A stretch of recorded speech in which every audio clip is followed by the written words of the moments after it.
Well, I think when you win the national championships, you got to be pretty happy and pumped, and obviously a great team effort. 5 guys in the final, 6 All-Americans. We're happy, but we leave here ready to improve and build and get some freshmen to the next level, and so we're happy we won, but we're excited about the future also. We'll start off with the first question right here. Coach, Nick Forster, Sports Illustrated.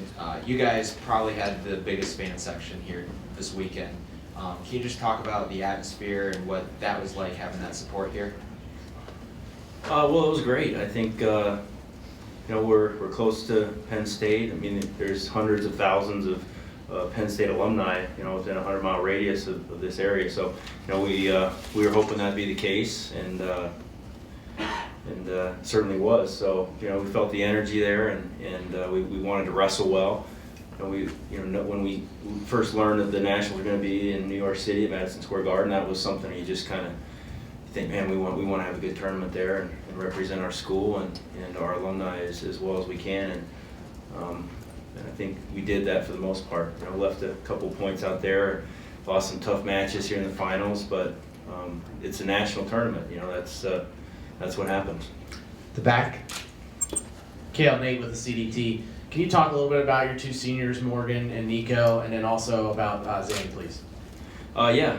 Couldn't be happier for Nico. He's in the finals as a true freshman, in the finals as a sophomore.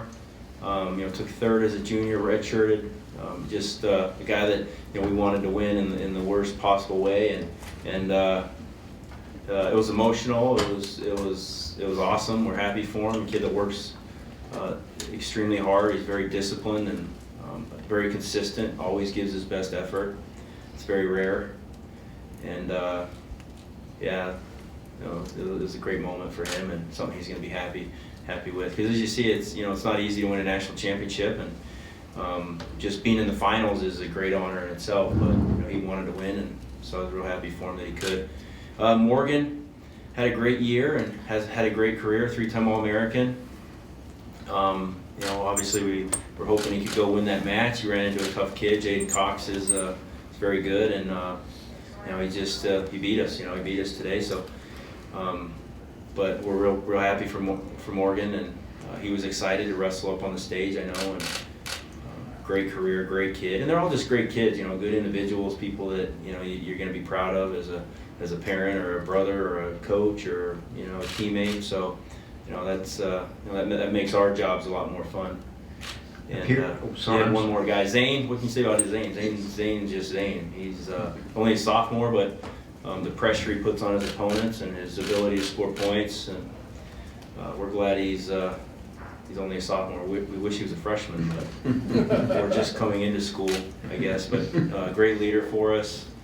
We hope everyone can follow his lead. He made a huge jump from his freshman year. I think Nolf and Bo can both make another huge jump. They're very raw in some areas, but they're that fire that they bring when they step on the mat doesn't come around very often. So we're excited about that. And obviously Jordan Conaway, we're very happy for him. 2-time All-American, and went through 3 All-Americans. Kind of got a head scratching seed there in the second round, and plowed through and ended up being an All-American, so we're happy for him. Right here. Andy Elder, Lewistown Sentinel. Could you talk about your mix of emotions of winning a team title, seeing 2 champions, and then the disappointment of 3 guys? Yeah, I'm still trying to figure that one out right now. That coaching wrestling is tough because it's a team game. We want to win as a team, obviously, and but we have 10 individuals, and as a coach, my job is to help those individuals, and if the individuals do well, the team does well. So. It's certainly bittersweet. It's tough. It's painful. It hurts when guys don't reach their goals, and in the long run, those young guys, they'll make them a little bit hungrier. They'll have a little more urgency to improve. They'll come back here with more fire. It still stinks to lose. There's no way around that. It really does stink to lose. Right here in front.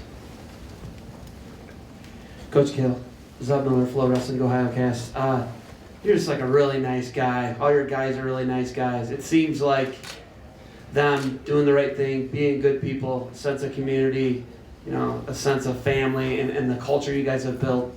How important is that you guys are good people first and really good wrestlers second? And just the culture you've built, how important is it?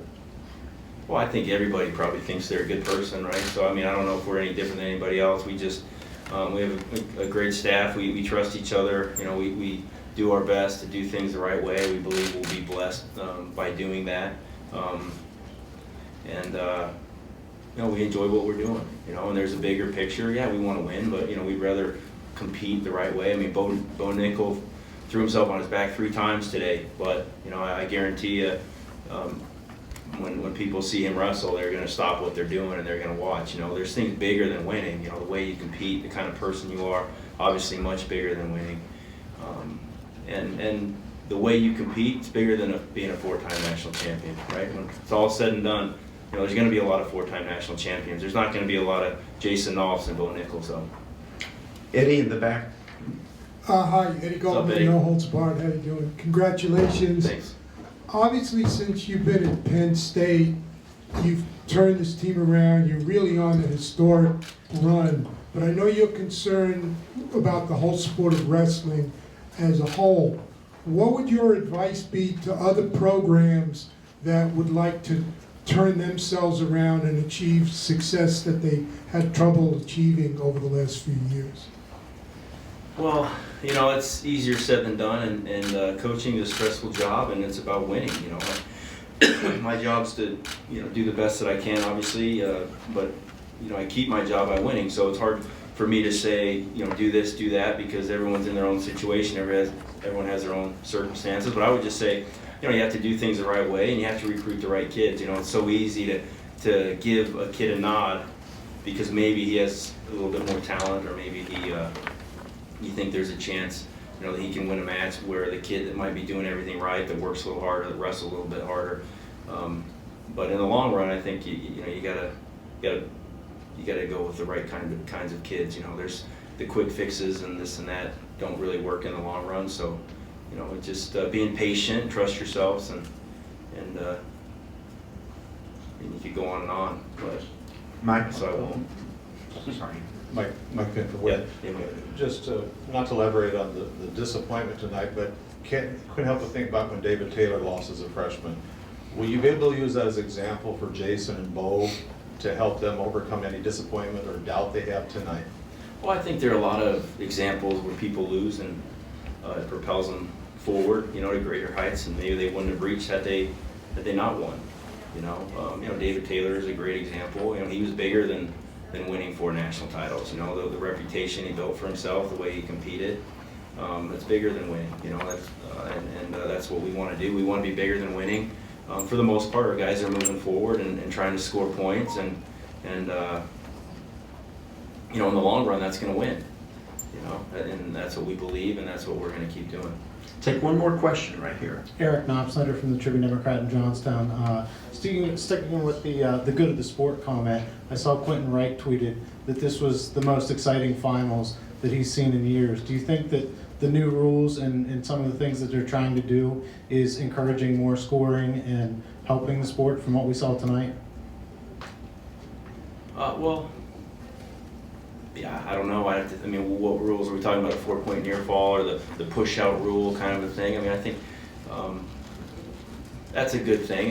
You know, I don't think stalling is necessarily what's going on the edge, but you know, we aren't seeing that as much. In the past, you'd see kids, you know, get right back to the edge and kind of hang out there and wait for their opponents to make mistakes. We're not seeing that as much anymore, which is huge. There's still a lot of stalling that goes on in wrestling, but I don't think you're going to solve that problem. That's, you know, kids are smart, and you know, you can't penalize them for stalling. You know, you just got to reward people for action, right? By scoring points, and that was the pattern they took in freestyle. I think freestyle's improved a great deal because of that. But yeah, I think wrestling's getting more competitive, and the teams are getting better. I mean, there's good teams all over the country, good kids all over the country, and that's great. That's great for the sport. You know, kids can go anywhere and win right now. So I think that the sport, especially at the collegiate level, is just getting stronger and stronger.